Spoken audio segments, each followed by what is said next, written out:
Once upon a time, in the heart of a bustling village named Ukochi, there lived a man named Okon. Okon was a man like no other. He had no wife, no children, and no family left. Though he was kind-hearted and hardworking, people often avoided him because of his quiet and mysterious nature.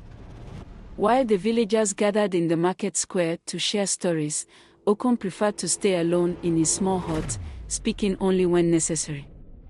Some said he was cursed, others said he was just strange, but no one truly understood the loneliness in his heart.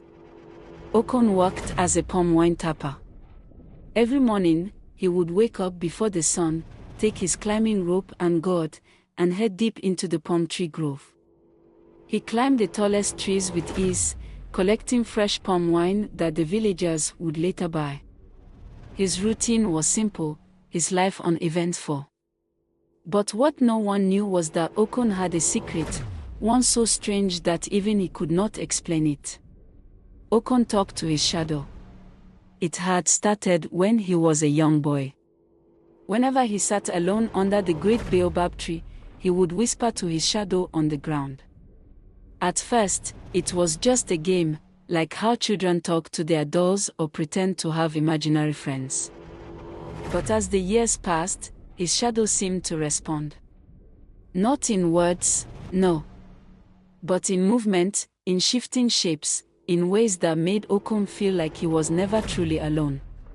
Some days, when he was sad, his shadow would stretch towards him, almost as if to embrace him. Other times, when he was angry, his shadow would grow tall and sharp, mirroring his emotions in ways that felt too real. At night, when the moon was full, his shadow danced around his hut, even when he was lying perfectly still. Okon never spoke of this to anyone.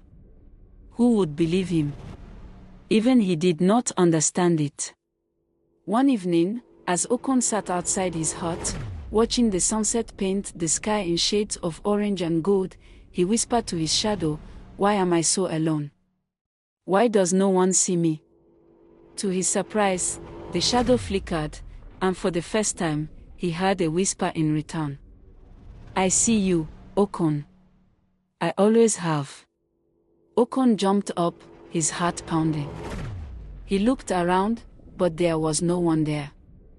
Just him and his shadow, stretched long on the ground. He swallowed hard and rubbed his eyes. Perhaps he was imagining things. Perhaps it was just the wind playing tricks on him. "Did you speak?" he asked hesitantly. The shadow flickered again, growing darker. "Yes. And I have waited a long time for you to hear me." Okon stumbled back, his breath uneven. Fear gripped his chest, but deep inside, another feeling stirred, something almost like relief. He had spent so many years talking to his shadow, but now, for the first time, it was talking back. Who are you?"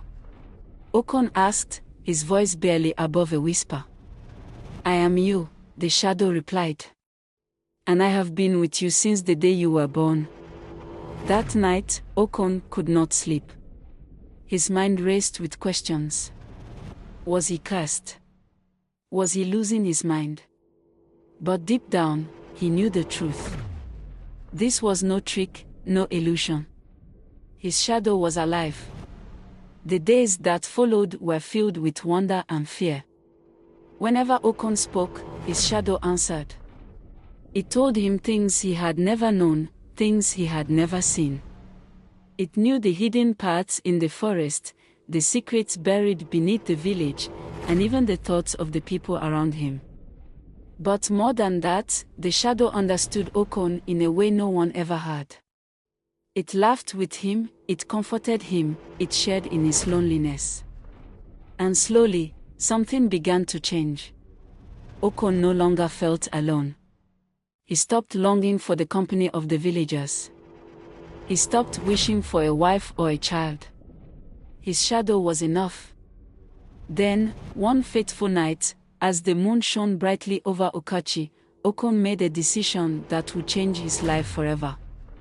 He stood in the center of his hut, staring at the wall where his shadow stretched before him. "You have been my only companion," he said. "You know my thoughts, my heart, my soul. If no one else will love me, then let it be you." His shadow trembled, shifting and twisting. Then, in a voice that was both soft and powerful, it whispered, "Then let it be so." From that night on, Okon and his shadow were bound by something stronger than mere companionship. They were partners, bound by an unspoken promise. And soon, the village would come to know of it in the most unexpected way. For Okon was about to do something that no man had ever done before. He was going to marry his shadow. The night after Okon made his promise to his shadow, something strange began to happen. At first, it was just a feeling, a shift in the air, a tingling on his skin. Then, he noticed it in the way his shadow moved. It no longer followed him exactly. Instead, it had a will of its own. One morning, as Okon prepared to go to the palm grove, he saw it. His shadow was no longer just a dark shape on the ground. It had form. It had depth. It was changing. Okon watched in awe as his shadow rose from the earth like mist. Slowly, it stretched into the shape of a person, standing before him, but still connected to his feet.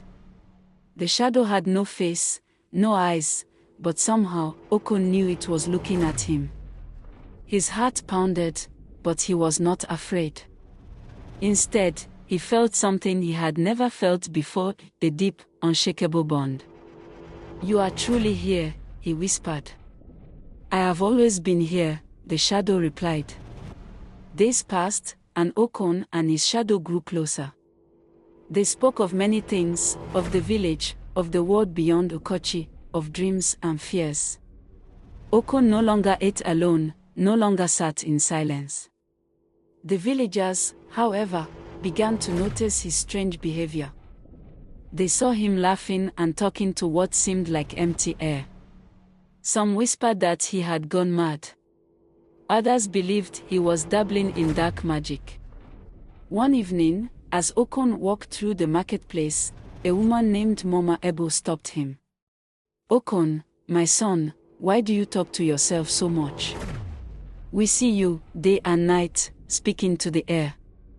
Are you well?" Okon smiled. "Mama Ebo, I am happier than I have ever been." She frowned. "Happiness is good, my son, but people are talking. They say you are cursed. They say you are no longer normal." Okon laughed.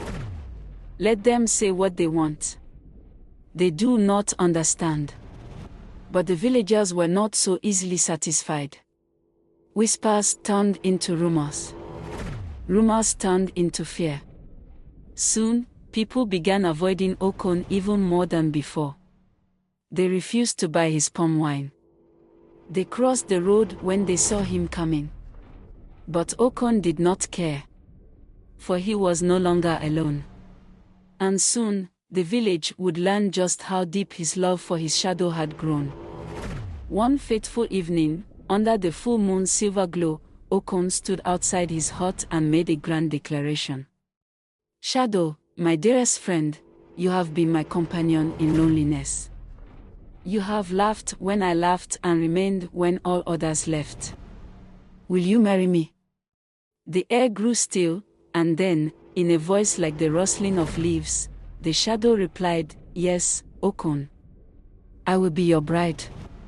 The wind howled through the trees as though the spirits themselves had heard and gasped in shock. The village woke to the news by sunrise. Okon, the lonely farmer, was going to marry his shadow. The village elders gathered in the marketplace, shaking their heads in disbelief. "It is unnatural," they cried. "A man cannot marry his shadow." The villagers whispered behind their hands, eyes wide with curiosity and fear. Some laughed, calling Okon mad. Others warned that he had invited dark spirits into the village. But Okon did not waver. He went from house to house, inviting every villager to his wedding. "Come and see," he said, smiling. "You will witness the grandest wedding this village has ever seen." Despite their unease, curiosity got the better of them. The villagers agreed to attend, some out of amusement, others out of dread. The wedding preparations began. Okon wasted no time preparing for the wedding. He built a grand archway in the center of the village, decorated with the freshest palm fronds and the brightest hibiscus flowers. The drummers began practicing their beats, and the women wove intricate patterns into baskets to hold gifts. A great feast was planned, with yams, roasted goat, and sweet palm wine. Yet, strange events followed. The night before the wedding, a heavy mist settled over the village, making it impossible to see beyond a few steps. Fires burned low, and the air felt thick with something unseen. The village seer, an old woman with eyes clouded by time, called the elders together. "This is no ordinary wedding," she warned. "The spirits are restless." But the villagers, driven by their thirst for spectacle, ignored her warnings. "Let the madman have his wedding," they said. As the sun dipped below the horizon on the wedding day, the village gathered. Okon stood before them in his finest robes, beaming with pride. But where was his bride then? As the last rays of light vanished, the shadow appeared, stepping forward as though it had broken free from the earth itself. It was no longer just a silhouette, it had depth, movement, and an eerie, unearthly grace. A harsh silence fell over the crowd. Okon smiled. "Let the wedding begin." The moment Okon announced the start of the wedding, a strange wind swept through the village. The villagers shivered, but none dared to move. The shadow, now fully formed, extended its hand, and Okon took it with pride. Then, the wedding music began. The drummers, who had been waiting for their cue, struck their drums, but instead of the usual rhythm, an unknown beat emerged.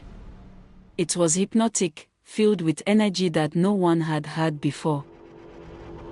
The villagers felt their feet move on their own, as if the music controlled them. The feast was unlike anything seen before. The food on the tables shimmered under the moonlight, and every bite tasted richer than the last. The palm wine flowed endlessly, yet no one could see who was refilling the cups. Laughter and chatter filled the air, but every now and then, a whisper would slither through the crowd, words that no one could quite understand. Then came the dancers. A group of figures appeared from nowhere, twirling and leaping with inhuman grace. Their bodies moved like smoke, shifting and swirling without touching the ground. The villagers clapped and cheered, but the village seer, who had been watching from the back, gasped.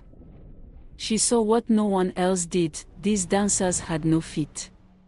As the wedding reached its peak, strange visitors arrived. First came the spirits of the ancestors. They walked among the living, their translucent forms glowing faintly under the moonlight. The villagers fell to their knees, afraid yet honored. Then came the creatures of the night, silent, watching, with eyes that glowed like embers. And finally, a great, dark figure loomed at the edge of the village, observing. The villagers had seen enough. One by one, they crept away, murmuring prayers and avoiding the shadow's gaze.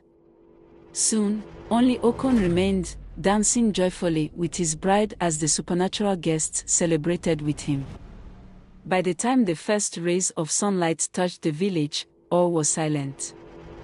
The villagers awoke to find the wedding decorations untouched, the feast uneaten, and the center of the village empty. There was no sign of Okon or his shadow. The only thing left behind was a single footprint, one that did not belong to any human. For days, the villagers whispered about the wedding that had vanished with the night. No one dared to step near Okon's hut, fearing what they might find. But curiosity got the better of them, and finally, a group of brave young men ventured to his home. The hut was empty. The door hung open, swaying in the wind. Inside, there was no sign of Okon. Only a faint shadow remained on the floor, but it did not move with the light. The village seer shook her head. Okon has crossed into the world beyond, she said. He chose to love what was never meant to be loved. The elders decreed that Okon's story should never be forgotten. From that day on, whenever a shadow danced strangely in the firelight or stretched unnaturally under the midday sun, the villagers whispered, "It is Okon, still celebrating his wedding." Parents told their children, "Do not forget the lesson of Okon. Some things belong to the world of spirits. If you try to make them yours, you may lose yourself in the process."